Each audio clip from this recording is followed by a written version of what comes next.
2020 साली ऑक्टोबर महिन्यात प्रदर्शित झालेल्या स्कॅम 92 या हिंदी वेब सिरीजने देशात सर्वांचे लक्ष वेधून घेतले होते। शेअर बाजारात झालेल्या कोट्यवधी रुपयांच्या घोटाळ्यावर ही वेब सिरीज आधारलेली होती। दरम्यान 1992 साली झालेल्या घोटाळ्यापेक्षा कित्येक मोठ्या आणि संपूर्ण भारताला हादरून सोडणाऱ्या स्टॅम्प पेपर घोटाळ्यावर स्कॅम 2003 नावाची नवी वेब सिरीज प्रदर्शित होणार आहे। ही वेब सिरीज 2003 साली उघडीस आलेल्या तेलगी स्टॅम्प पेपर घोटाळ्यावर आधारलेली आहे।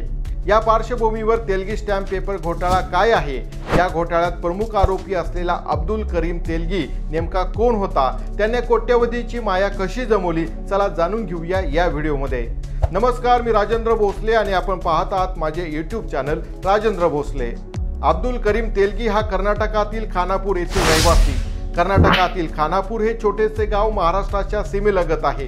तेलगीचे वडील रेल्वे खात्यात कामाला होते। वडिलांच्या मृत्यूनंतर तेलगी याला जीवन जगण्यासाठी खूप संघर्ष करावा लागला।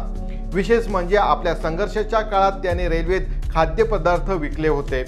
तेलगीने पैशाच्या शोधात सौदी अरेबिया गाठले। सौदी अरेबियातून परतल्यानंतर तो लोकांचे खोटे पासपोर्ट तयार करून देऊ लागला।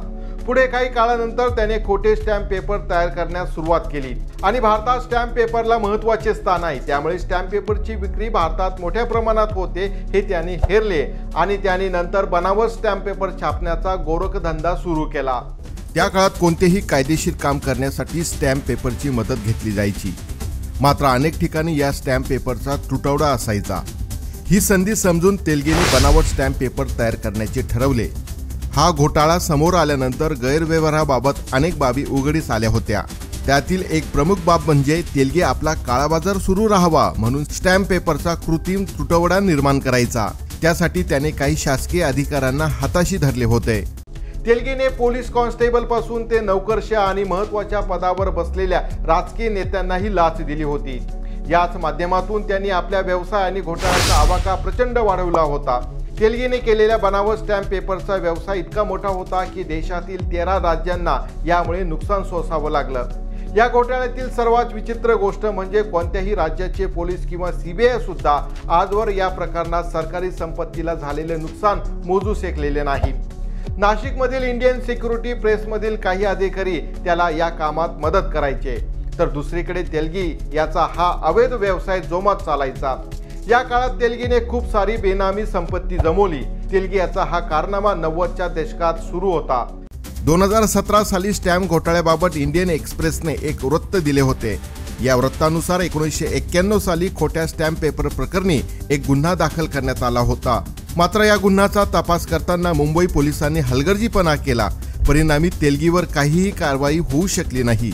मात्र पुणे शहरातील पोलीस उपनिरीक्षक रमाकांत काळे यांनी 2002 साली त्यांच्या हवालदार असलेल्या अजित काळे या मुलाने एक गुप्त माहिती दिली। अजित काळे यांनी रमाकांत काळे यांना पुण्यात काही ठिकाणी लोक खोटे स्टॅम्प पेपर विकले जात असल्याची माहिती दिली। त्यानंतर या प्रकरणात काही लोकांना अटक करण्यात आली। अटक करण्यात आलेल्या एका आरोपीच्या चौकशीतून पोलिसांना तेलगीपर्यंत पोहोचता आले। पुणे पोलिसांच्या चौकशीत तेलगी यांचे नाव येण्याआधीच 2001 साली त्याला पोलिसांनी फसवेगिरीच्या आरोपाखाली अटक केली होती। या अटकेनंतर तेलगीला बंगळुरूच्या तुरुंगात ठेवण्यात आले होते। बनावट स्टॅम्प प्रकरणाचा तपास करण्यासाठी सर्वात आधी कर्नाटक राज्याने विशेष तपास पथक म्हणजे SIT गठीत केले। SITने केलेल्या तपासात असे आढळून आले की कर्नाटकात तब्बल 1 वर्ष सरकारी प्रेसमधून स्टॅम्प पेपरची विक्री झालेली नव्हती। बाजारात मोठ्या प्रमाणात बनावट स्टॅम्प पेपर उपलब्ध असल्यामुळे ही विक्री होत नसल्याचं SITच्या निदर्शनास आलं। तेलगीने कधीच ही माहिती दिली नाही की बनावट स्टॅम्प पेपर कुठे छापले जायचे। कोणत्याच तपास पथकाला छपाईच्या स्रोताबाबत माहिती मिळू शकली नाही। तेलगी यांचे वकील त्यांच्या मते तेलगी हा अत्यंत हसमुख आणि मृतभाषी आणि सभ्य व्यक्ती होता आणि आपल्या नेटवर्किंगच्या क्षमतेमुळेच तो इतका पुढे जाऊ शकला। यंत्रणेत प्रवेश होण्याआधी तेलगीच्या कामाची पद्धत एकच होती, राजकीय ताकद आणि पैसा आणि बळाचा अत्यंत सरळ हाताने तो वापर करत असत। तेलगीचं म्हणणं जर कुणी ऐकून घेत नसेल तर तो त्या व्यक्तीच्या वरिष्ठ अथवा कनिष्ठ पदावर बसलेल्या व्यक्तींकडे जात असे। त्यांना लाच देऊन तो आपलं काम करून घ्यायचा। तेलगीला 2001 मध्ये अजमेर येथे अटक झाली। चौकशी दरम्यान तेलगीने सांगितलं होतं की बनावट स्टॅम्प पेपर हे स्वातंत्र्यापासून चलनात आहेत। मी यातील एक छोटासा खेळाडू आहे। येथे माझ्यापेक्षाही मोठे खेळाडू आहेत। माझ्यानंतर ही बनावट स्टॅम्प पेपर चलनात असतील, तुम्ही ते थांबवू शकत नाही. या घोटाळ्याचा आवाका फार मोठा असल्याने तत्कालीन महाराष्ट्र सरकारवर दबाव वाढला होता. म्हणून महाराष्ट्र सरकारने तेलगी स्टॅम्प पेपर घोटाळ्याचा तपास करण्यासाठी विशेष पथकाची म्हणजे SITची स्थापना केली. या तपास पथकाने स्टॅम्प पेपर घोटाळ्याचा तपास हाती घेतल्यानंतर तेलगी याचे वाचणे अशक्य झाले होते. इंडियन एक्सप्रेसने तेलगी घोटाळ्याबाबत एक वृत्त दिले होते. या वृत्तानुसार 1996 ते 2003 या काळात तेलगीचे उत्पन्न हे काही लाखात होते. मात्र 2010 साली बेंगलोर येथील न्यायाधिकाऱ्याने तेलगी यांच्याकडे मोठ्या प्रमाणात बेहिशोबी मालमत्ता होती. यातील काही मालमत्ता ही बनावट स्टॅम्प पेपर तयार करून जमवली आहे असे सांगितले. त्यानुसार आयकर विभागाने केलेल्या तपासानुसार 1996 ते 97 या एका वर्षात तेलगी यांची एकूण संपत्ती 4,54,00,000 इतकी होती. यातील साधारणतः 2,29,00,000 रुपये हे बेहिशोबी होती. या संपत्तीबद्दल तेलगी यांच्या वकिलांनी अजब दावा केला होता. ही बेनामी संपत्ती तेलगीने केरोसिनच्या व्यवसायातून मिळवली होती असे त्याचे म्हणणे होते. मात्र याबाबत कोणतेही कागदपत्र न्यायालयासमोर सादर न करता आल्यामुळे न्यायालयाने हा दावा फेटाळून लावला. चौकशी दरम्यान तेलगीने अत्यंत कमी माहिती पोलिसांना दिली. SITने तेलगीची नार्को टेस्ट सुद्धा केली. तेलगीला विविध आजारांनी घेरलेलं होतं. त्यावेळी तेलगीने काही दिग्गज राजकीय नेते त्यांची अनेक नावे बाहेर आणली.